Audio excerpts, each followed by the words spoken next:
हर रोज एक नई कहानी देखने के लिए चैनल को सब्सक्राइब करें और बेल आइकन दबाना ना भूलें। मानसी और माया दोनों ही बेस्ट फ्रेंड थी। दोनों में सगी बहनों की तरह प्यार था। यहाँ मानसी एक गरीब घर से थी तो वहीं माया एक बहुत ही अच्छे बड़े घर से थी। दोनों ही साथ साथ कॉलेज में पढ़ा करती थी। ऐसे ही एक दिन कॉलेज खत्म होने के बाद जैसे ही दोनों सहेलियां अपने अपने घर के लिए निकलने लगती हैं, तभी तेज बारिश हो जाती है और माया कहती है, ओह वाओ, क्या मौसम है, मजा आ जाएगा आज तो घर जाने में। क्या मजा यार, तू जानती है मुझे पैदल जाना होता है। अब बारिश की वजह से हर तरफ गंदगी हो जाएगी और पानी भी भर जाएगा। अरे मेरी जान, चिंता मत कर, तेरी ये दोस्त है ना। चल, जब तक बारिश बंद नहीं हो जाती तो मेरे साथ मेरे घर चल। वैसे भी सुबह से कुछ खाया नहीं है तो मेरे घर कुछ खा भी लेंगे, फिर मैं तुझे घर छोड़ दूंगी। ठीक है। ओके। वो देख, रामू काका भी आ गए कार लेके, चल। तभी माया का ड्राइवर दोनों सहेलियों के सामने कार लाकर खड़ी कर देता है, जिसके बाद दोनों सहेलियां कार में बैठ जाती हैं और कुछ देर में माया का घर आ जाता है और दोनों सहेलियां कार से निकलकर घर के अंदर जाती हैं। तभी माया कहती है, यार तू पहली बार मेरे घर आई है, बता क्या खाएगी? ये घर है या महल, कितना कुछ है यहाँ। ओए बोल ना, क्या खाएगी? हाँ, जो तुझे अच्छा लगे। फिर चल रसोई में, तुझे अपने हाथ से कुछ बनाकर खिलाती हूँ, बस तुझे मेरी मदद करनी होगी। माया मानसी को अपने घर के मॉडर्न किचन में ले जाती है। माया की रसोई में एक से बढ़कर एक क्रॉकरी का सामान था। साथ ही काम को जल्दी करने और खाना बनाने के लिए एक आधुनिक उपकरण भी थे। ये सब देखकर मानसी मन ही मन सोचती है, यहाँ पर कितना कुछ है। जो चीजें आज तक सुनी थी, किताबों में देखी थी, वो सब है। मेरा तो घर भी इतना बड़ा नहीं है जितनी बड़ी माया के घर की रसोई है। कितना बड़ा फ्रिज है और चार चार चूल्हों वाला गैस, कितना खूबसूरत है सब। क्या हुआ, तू बार बार कहाँ खो जाती है? यार मुझे तो मैगी के अलावा कुछ बनाना भी नहीं आता, अब क्या करें? माया इतना बोल ही रही होती है कि तभी रसोई में माया की माँ रीना आती है और कहती है, अरे बेटा, घर में इतने सारे नौकर हैं, उनसे बोलो जो खाना है। तुम क्यों बना रही हो? जानती हो कितनी हीट लगती है गैस की। ये तुम्हारी दोस्त है ना मानसी? नमस्ते आंटी। खुश रहो बेटा, और हाँ, जो भी खाना हो बता दो, वही बना देंगे। आंटी जी, मैं कुछ भी खा लूंगी। माया, तुम मानसी को लेकर रूम में जाओ, खाना मैं भिजवा दूंगी वहीं। ओके मॉम, एज यू से। माया मानसी को अपने साथ अपने कमरे में ले जाती है। कुछ देर बाद रीना उनके कमरे में ही खाना भिजवा देती है। खाना खाने के बाद माया मानसी को उसके घर ड्रॉप कराती है और वहाँ से चली जाती है। माया के जाने के बाद मानसी की माँ राधा उससे कहती है, अरे बेटा, अच्छा हुआ कि तेरी दोस्त तुझे घर छोड़ गई। रास्ते में वैसे भी बहुत पानी भरा हुआ था बारिश की वजह से। हाँ माँ, जानती हूँ। चल बेटा, हाथ मुंह धो ले, तुझे भूख लगी होगी, मैं चूल्हा जला देती हूँ। अरे नहीं माँ, आज मानसी मुझे अपने घर लेकर गई थी, वहाँ खाना खा लिया था हम दोनों ने। चल ठीक है बेटा, मैं शाम का खाना बनाने के लिए लकड़ियाँ और उपलों का बंदोबस्त कर लेती हूँ। बारिश की वजह से जो घर में रखा था वो तो भीग गया। अब वैसे भी जब तक लकड़ी और उपला नहीं होगा तो हम गरीब की रसोई में खाना कैसे बनेगा। इतना कहकर राधा लकड़ियाँ और उपले जमा करने के लिए घर से निकल जाती है और मानसी आराम से चटाई बिछाकर घर में बैठ जाती है और सामने रखे कुछ टूटे फूटे डिब्बे जिनमें ना के बराबर अन्न था और मिट्टी का चूल्हा था, उसे देखते ही कहती है, हे भगवान, कहीं है तो कितना कुछ है कि समझ ही नहीं आता कि क्या खाना है क्या नहीं, और कहीं इतना भी नहीं है कि पेट भर के खाना खा लिया जाए। कितना फर्क है अमीर और गरीब की रसोई में। ऐसे ही वक्त बीतता जाता है। माया और मानसी के एग्जाम आने वाले थे, जिसके चलते दोनों का एक दूसरे के घर आना जाना लगा रहता था। ऐसे ही एक दिन जब मानसी माया के घर पढ़ाई करने के लिए जाती है, तभी माया बोलती है, मानसी जाना, रसोई से एक गिलास पानी ले आ मेरे लिए। अभी लेकर आती हूँ। इतना कहकर मानसी जल्दी से रसोई की तरफ जाती है, जहाँ वो देखती है कि रीना अपने नौकरों से बात करते हुए कह रही है, सुनो रामलाल, आज शाम के खाने में कढ़ी चावल, पास्ता, रायता, मिसी रोटी, तवा रोटी, मिक्स वेज की सब्जी और हाँ, दाल भी बना देना। जी मालकिन, और जो कल का बचा हुआ खाना है उसे फेंक दो। तुम जानते हो ना, जो हम एक बार खाते हैं उसे दोबारा नहीं खाते। और हाँ, ये जो सामान है रसोई का, इसे इनकी जगह पर रख दो। रीना इतना बोल ही रही होती है कि तभी उसकी नजर मानसी पर जाती है और वो बोलती है, अरे मानसी बेटा, क्या हुआ, तुम यहाँ? जी वो मैं पानी की बोतल लेने आई थी। फ्रिज से ले लो बेटा, ग्लास वो वहाँ है साइड में। जी आंटी जी।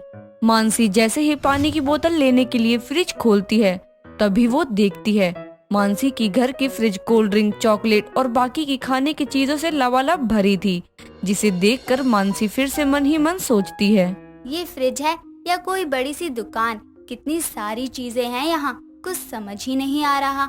एक मैं हूँ जिसकी रसोई में बस पानी का मटका है, वो भी सालों पुराना।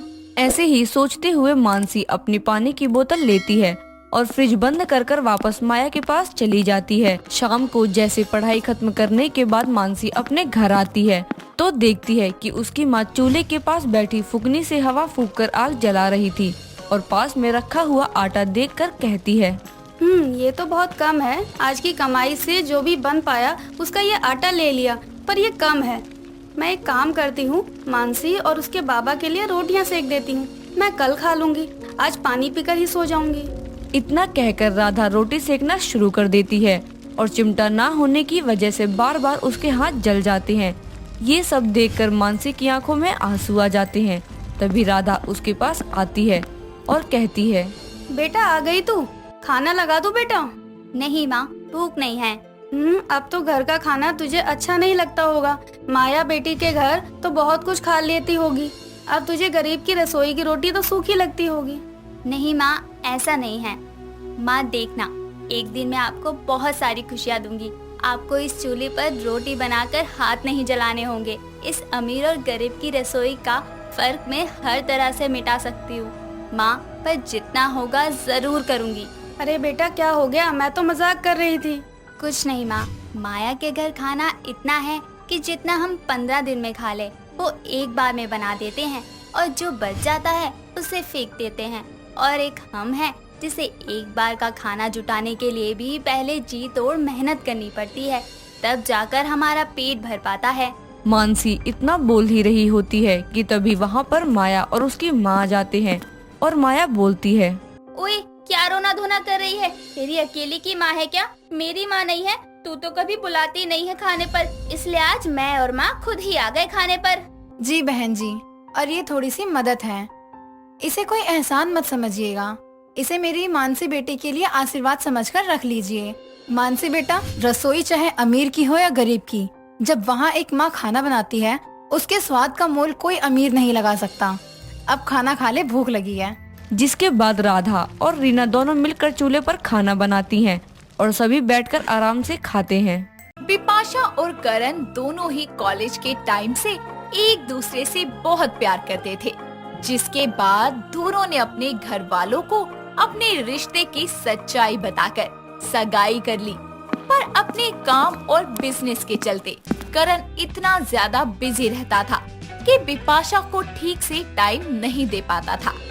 ऐसे ही एक शाम करण बिपाशा को कॉल करता है और बोलता है, हेलो बिपाशा, सुनो, 7 बजे तक रेडी रहना बेबी, आज हम डिनर के लिए बाहर जा रहे हैं। सच में? हाँ बेबी, जल्दी मिलते हैं। इतना कहकर करण कॉल को कट कर देता है और बिपाशा भी खुशी खुशी रेडी होने लगती है।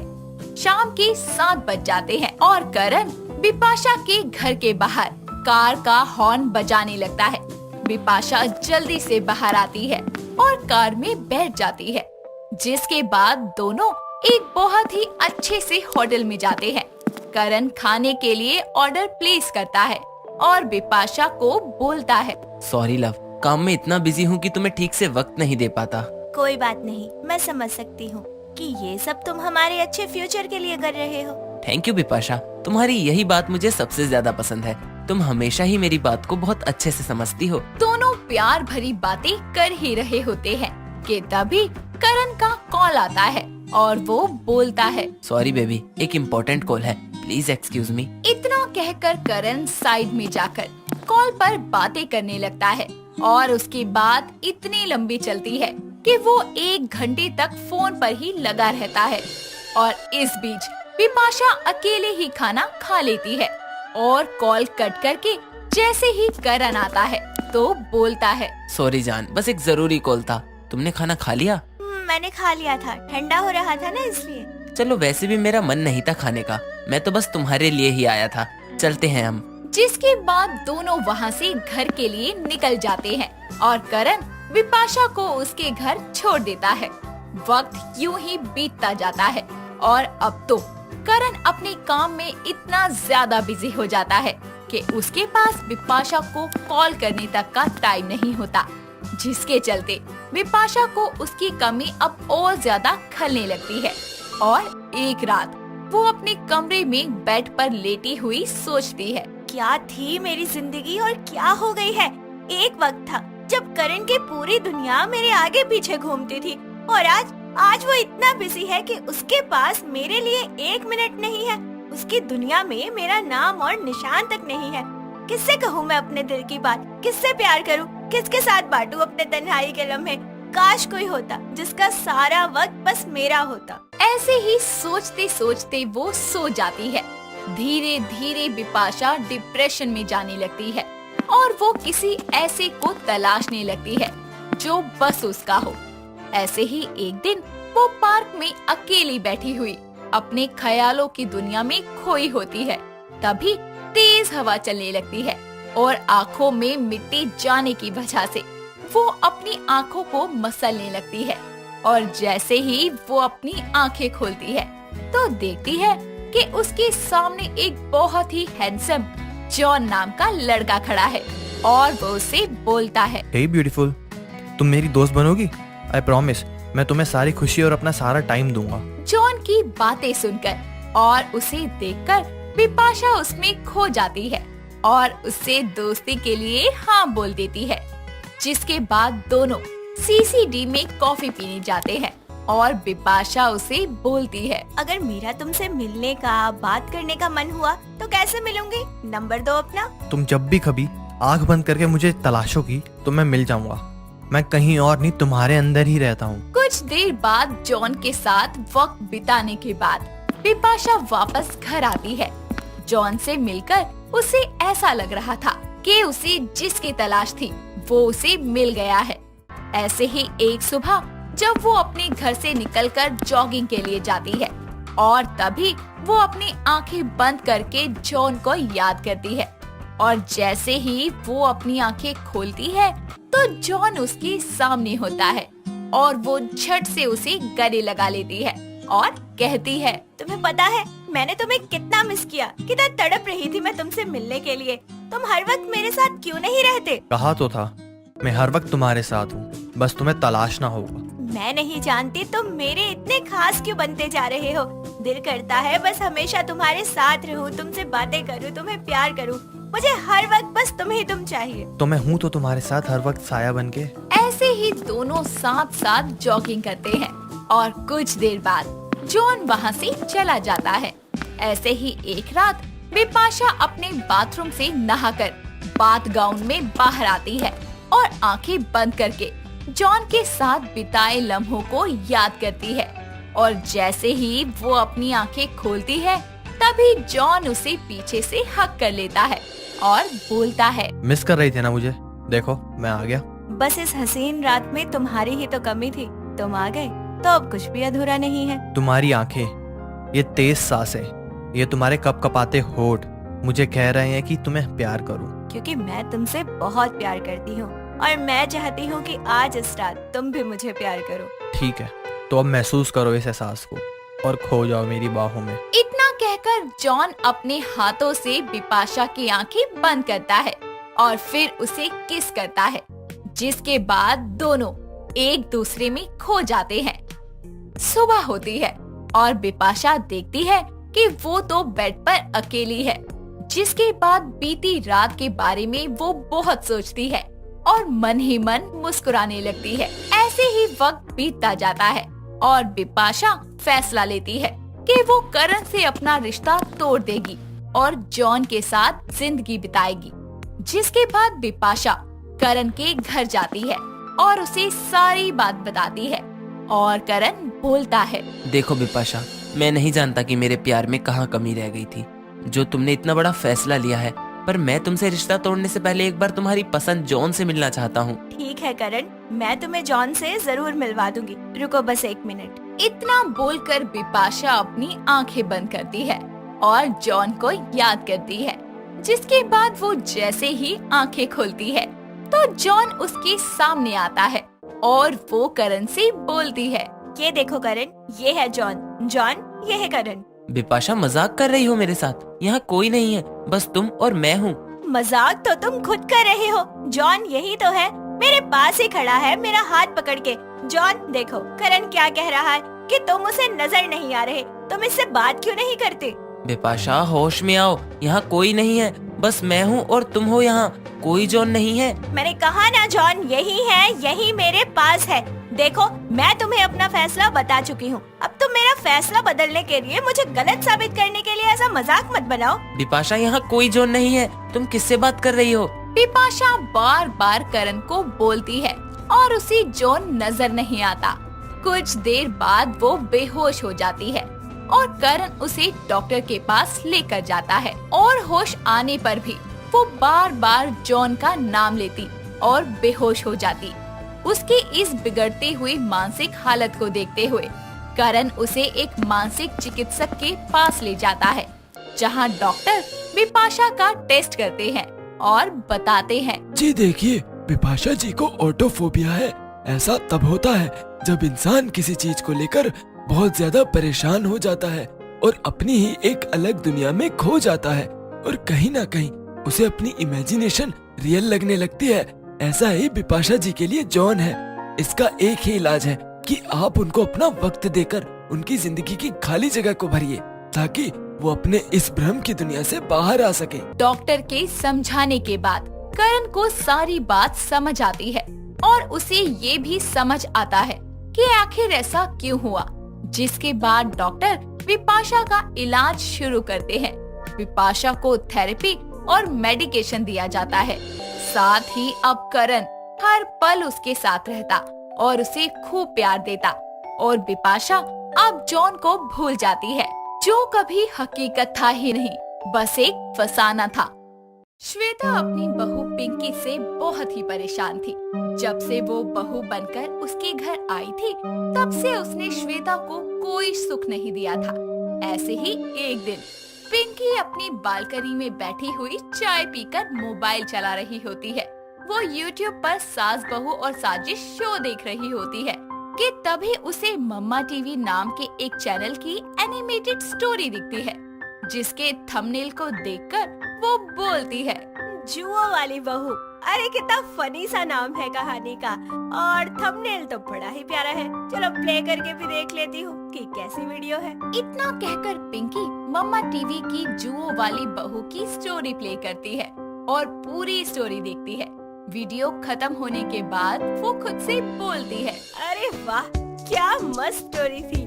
अरे इस चैनल पर तो हर टाइप की बहू है, छोटी मोटी, काली गोरी, देवरानी, जेठानी, और खाना भी है। बड़े कमाल का चैनल है, अभी सब्सक्राइब कर लेती हूँ। और अब तो मैं मम्मा टीवी डेली देखूंगी और माजी को इम्प्रेस करूंगी अच्छी बहू बनकर। पिंकी बैठी बैठी वीडियो देख ही रही होती है कि तभी श्वेता उसे आवाज देती है और वो बोलती है, बहुरिया कहाँ हो? अरे शाम के खाने की तैयारी नहीं करेंगे है का? अरे कौन से दुनिया में विलुप्त हो गई हो? श्वेता की आवाज सुनकर पिंकी जल्दी से उसके पास जाती है और बोलती है, माँ जी कहीं विलुप्त नहीं हुई हूँ, इसी दुनिया में हूँ। बस फोन में कुछ जरूरी वीडियो देख रही थी। अरे रहने दो बहुरिया, हम अच्छे से जाने थे तो का पक्का तो टेढ़े मेरे मुंह बनाकर ना फोटो ले रही होगी। माँ जी आपकी कसम कोई फोटो नहीं ले रही थी। अच्छा ये बताइए आज आप खाने में क्या खाएंगी? सब आपकी पसंद का बनेगा। अरे मोरी मैया क्या बात है, आज लागत है सूरज पश्चिम दिशा से निकला है। अरे बहुरिया कोनो बिजली का झटका तो नहीं लग गवा? नहीं माँ जी, आपकी सेवा करना ही तो मेरा धर्म है। चलो छोड़ो, मुझे पता ही है कि आपको क्या पसंद है, मैं बस बनाना शुरू करती हूँ। इतना बोलकर पिंकी मुस्कुराती हुई वहाँ से रसोई में चली जाती है और खाना बनाना शुरू कर देती है। ऐसे ही वक्त बीतता जाता है और पिंकी अब जल्दी से घर का काम खत्म करके अपने फोन में मम्मा टीवी की वीडियो देखने लगती है और दिन प्रतिदिन उसका स्वभाव और ज्यादा निखरता जाता है। अब वो पहले की तरह काम चोरी नहीं किया करती थी, बाकी वक्त से पहले ही वो सारा काम खत्म कर दिया करती थी। अपनी बहू में आते ये बदलाव को देखकर श्वेता को कुछ समझ नहीं आता। ऐसे ही एक दिन श्वेता अपनी बहू से बोलती है, ए बहुरिया तनिक यहाँ आओ। जी माँ जी कहिए, क्या हुआ? हमको ये बता कि तेरे अंदर इतना बदलाव कहाँ से आ गया? तो इस संस्कारी गुनी कैसे हो गई? अरे माँ जी, ये सब मेरे फोन का कमाल है। का मतलब? हम कुछ समझे नहीं। माँ जी, मैं काफी दिनों से YouTube पर मम्मा टीवी देख रही हूँ। उसकी कहानियाँ बहुत ही ज्यादा अच्छी और प्रेरित करने वाली है। जब से मैं उन्हें देखने लगी हूँ, मेरी तो जिंदगी ही बदल गई है। अरे ऐसा का? तनिक हमको भी दिखा जरा, कौन कौन सी कहानियाँ है? ये देखो माँ जी, संस्कारी बहू, बहू के सपने, गरीब बहू, मेकअप वाली सास, सास बहू की जोड़ी, और माँ जी सास बहू के अलावा इस पर ननद भाभी, पति पत्नी, और ये देखो खाने वाली भी, मैगी वाली, मोमोज वाली, लड्डू वाली, जलेबी वाली, हर तरीके की बहू है हमारे मम्मा टीवी पर। बस इनको देख देख कर मैं भी सुधर रही। अरे वाह बहुरिया, ये तो बहुते कमाल की वीडियो लागत है। ले हमरे फोन में भी लाइक सब्सक्राइब कर दे, और हाँ घंटी वाला बटन दबा देना ताकि हमको भी पता चल जाए वीडियो के बारे में। समझी बहुरिया? जी जी माँ जी, अभी कर देती हूँ। पिंकी श्वेता के फोन में भी मम्मा टीवी को सब्सक्राइब कर देती है और अब दोनों सास बहू मिलकर मम्मा टीवी देखने लगती हैं। अब पिंकी और श्वेता जहाँ भी जाती वो मम्मा टीवी के बारे में सबको बताती और अपने साथ साथ अपने मोहल्ले वालों को भी मम्मा टीवी का फैन बना देती। ऐसे ही एक दिन पिंकी और श्वेता हॉल में बैठकर अपने अपने फोन में मम्मा टीवी देख रहे होते हैं। तभी पिंकी बोलती है, माँ जी एक बात कहूँ क्या? हाँ बहुरिया बोल, क्या हुआ? माँ जी मैं कह रही थी कि हम दोनों भी ना मम्मा टीवी की सास बहू बन जाते हैं। आप मुझ पर हुक्म चलाना और मैं बेचारी बनूंगी, और हाँ हम उनके वीडियो वाले डायलॉग भी बोलेंगे। बढ़िया लग रहा है सुनकर तो। चल यही बहाने हमारा मनोरंजन भी हो जाए। ठीक है, फिर कल हम यही करेंगे। ऐसे ही अगली सुबह से दोनों अपना ड्रामा शुरू करती है और श्वेता सुबह सुबह नाश्ते की टेबल पर बैठी हुई पिंकी को आवाज देकर बोलती है, अरे ओ करमजली नाचपीटी, आज के तारीख में नाश्ता मिली है कि नहीं? अरे भूखा मारेगी काम का। माफ करना माँ जी, आज थोड़ा लेट हो गया, वो चाय खराब हो गई थी तो दोबारा बना रही थी। अरे ओ बेशर्म, तू है ही निकम्मी, एक काम ढंग से नहीं हुआ था तुझसे। जब से बिहार रचा के आई है ना, कोनो नुकसान करत रहते। चीनी चाय पत्ती मुफ्त में आवत है का? माँ जी माफ कर दीजिए, आज के बाद ऐसी कोई गलती नहीं करूँगी, आप गुस्सा मत होइए। कान खोल कर सुन हमारी बात, आज के बाद जब कोनो गलती हुई ना तो हम तो के उठा के ना घर के बाहर फेंक दे। नहीं माँ जी, जरा सी गलती पर मुझे घर से मत निकालिए। मेरी माँ को और मुझे लोग बहुत ताने देंगे। आप रूखी सूखी जैसी भी देंगी मैं खा लूंगी, बस मुझे घर से मत निकालिए। दोनों की ये बातें पिंकी का पति कुणाल सुन लेता है और बोलता है, माँ पिंकी क्या हो रहा है ये? माँ आप पिंकी को इतनी सी बात पर घर से निकालने की धमकी क्यों दे रही हैं? अरे ऐसी मामूली सी गलतियाँ तो होती ही रहती हैं। आप ऐसे मेरी बीवी को घर से नहीं निकाल सकती। ओहो बड़ा दर्द हुआ था तो के सरा सा तोर बीवी को बोल का दिया। अरे हम तो हर माई है, हमके मत सिखा। पर माँ जो गलत है वो गलत है ना। और हाँ, अगर आप पिंकी को घर से निकालोगी तो मैं भी चला जाऊंगा इस घर से। अरे वाह कुणाल जी, आपने तो बिल्कुल मम्मा टीवी के पति की तरह बोला है, मजा ही आ गया। मम्मा टीवी क्या मतलब? तभी पिंकी और श्वेता हंसने लगती हैं। उनको ऐसे हंसता देखकर कुणाल बोलता है, भाई क्या सौदा है, कोई मुझे भी बता दो, क्या हो रहा है यहाँ? जी आपने जो अभी देखा वो तो मैं और माँ जी बस एक्टिंग कर रहे थे, हम सच में नहीं लड़ रहे थे। हम ना मम्मा टीवी की सास बहू बने हुए थे तो उन्हीं की तरह बातें कर रहे थे, और आपने भी बिल्कुल एज इट इज वैसा ही बिहेव किया जैसे स्टोरी में उन लड़की का पति करता है। मजा आ गया। यार आखिर क्या है ये मम्मा टीवी? लल्ला ये YouTube का चैनल है, इका 1 मिलियन से भी ज्यादा सब्सक्राइबर है, और ई चैनल पर बहुते बढ़िया सीख देवे वाली वीडियो आवत है। फिर वो चाहे पति हो, चाहे सास हो, चाहे ननद, चाहे भाभी, चाहे बहू, हर कोनो के खातिर शिक्षा है। अब हम और पिंकी तो इका जबरा फैन हो गए हैं। वाह माँ क्या बात है, आपने तो इस चैनल के बारे में एकदम खोल कर भी लिया है। अरे बेटा ये सब बहुरिया के वजह से हुआ है, नहीं तो हम कहाँ देखत रहे ये सब। हाँ कुणाल, जब से मैंने ये चैनल देखना शुरू किया है ना, सच में मैं मैंने बहुत सारी चीजें सीखी है। परिवार को जोड़ना, गलतियों पर माफी मांगना, परिवार में एकता बनाए रखना, सास की सेवा करना, काम चोरी ना करना, ये सब कुछ मैंने मम्मा टीवी से ही सीखा है। और अब तो मैं माँ जी को शिकायत का मौका भी नहीं देती, इतना बदल गई हूँ मैं। ये तो गजब हो गया। अब तो मैं फैन बन गया हूँ इस मम्मा टीवी का। अब हम तीनों मिलकर देखेंगे मम्मा टीवी। इस तरह अब पूरा परिवार मिलकर मम्मा टीवी देखने लगता है और उसकी छोटी छोटी कहानियों से हर दिन एक नई सीख लेता है। अरे आप सब क्या सोच रहे हैं? आप भी जाइए, अपने प्यारों को मम्मा टीवी के बारे में बताइए और चैनल को लाइक और सब्सक्राइब करवाइए और मेरी तरह ही प्रेरित होकर अपने परिवार में खुशियां भर दीजिए और सबको मम्मा टीवी के बारे में बताइए। दोस्तों, अगर आपको ये कहानी पसंद आई तो इसे लाइक करें, शेयर करें और कमेंट करके बताएं कि कहानी में आपको सबसे अच्छा क्या लगा।